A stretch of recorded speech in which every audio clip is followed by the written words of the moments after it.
Hello and welcome again to Higher Elevation Podcast. I'm titling this one The Gift of Giving. There is something special about giving back to others. I just find it I find it such a joy to give back to others. God says it is better to give than to receive. And there's lots of scriptures about giving, even how God loves a cheerful giver. I believe it's true. When we give back to someone and we do it with a heart of love, they feel it too, and they know. It's different when you're giving and you have an attitude. You do it begrudgingly. You do it because you feel like you're obligated.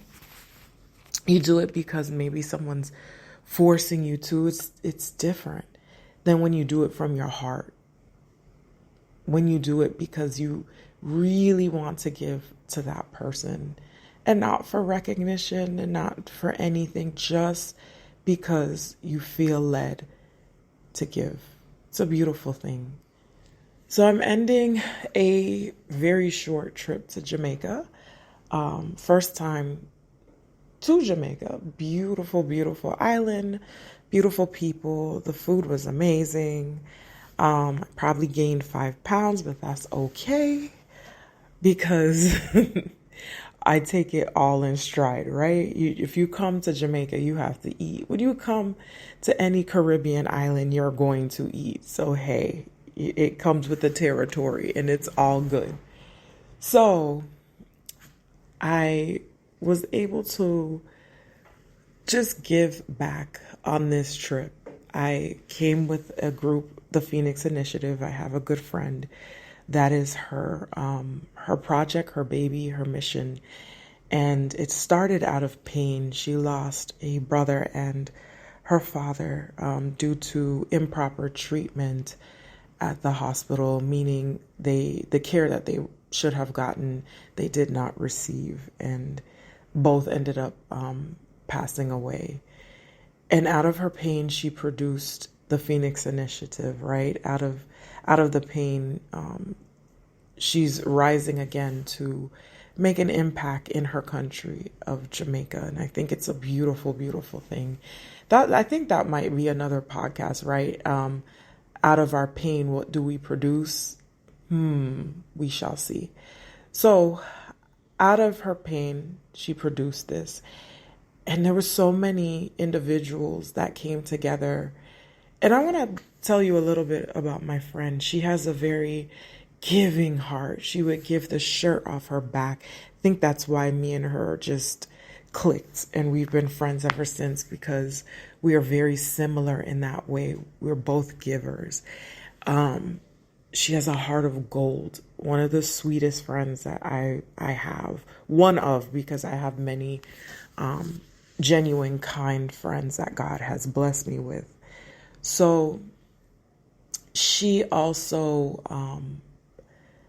the reason why a lot of us decided to volunteer our time was because of her. We have been impacted by her life. We've seen how she's given to us and others. And we automatically were like, for you, yeah, we'll hop on a plane. No problem. We'll volunteer on a Saturday, of course.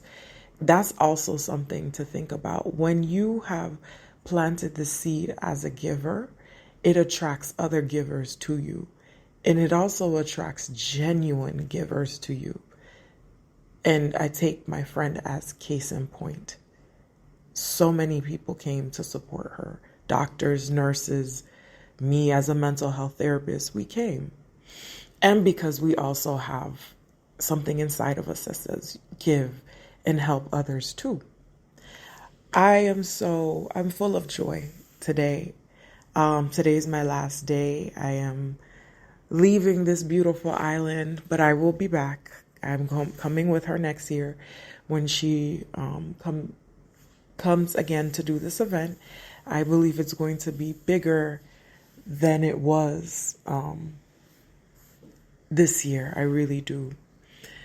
So this event, it was a couple hours.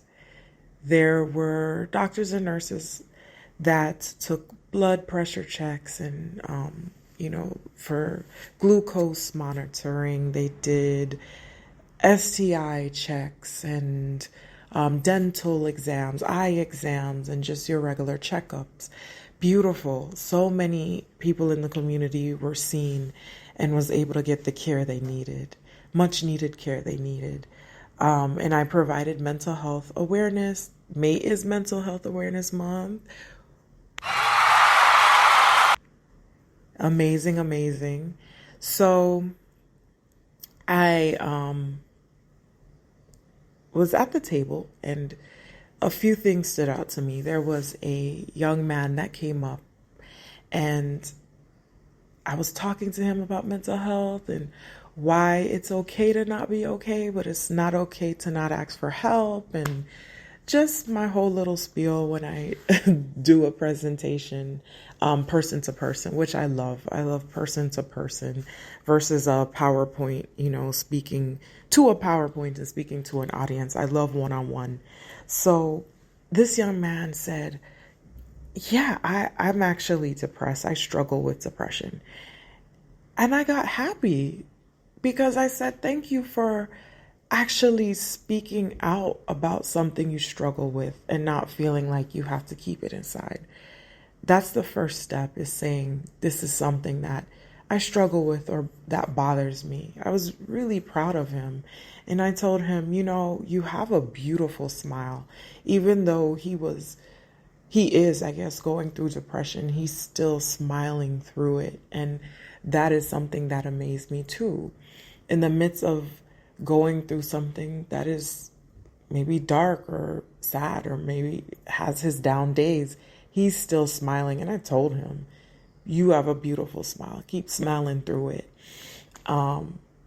That touched me, just seeing that young man come and talk to me. And then there was another young lady that came up and she said her friend has a lot of trauma, a lot of things that she's going through. And I kind of gave her some resources, things that she can help her friend with or connect her friend to, and gave her my information if she wanted to reach out, just for me to see how I can direct her. I know we're in 2 different countries, but hey, we have to help. I'm called to help others, so I try to do as much as I can.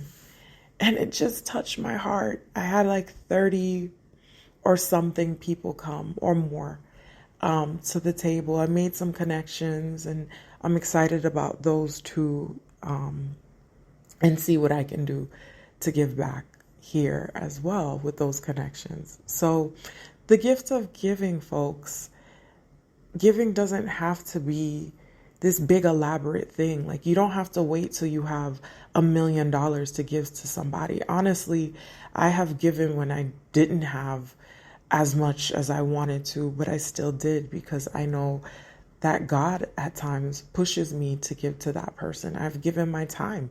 I've given an ear. I have given consultations because we are called to give. You never know the impact that your words, your time, or even a few dollars will do to change somebody's life. So I call you now. I'm giving the baton over to you, and I am calling you to be a giver. I'm calling you to stand up and to help somebody else in need. I'm calling you to not wait until you have bundles of money. That day may not come yet. That day may come a year from now, 10 years from now. So with what you do have, give, and be a cheerful giver. Be a kind giver. Be a compassionate giver. Be a loving giver. It makes all the difference in the world.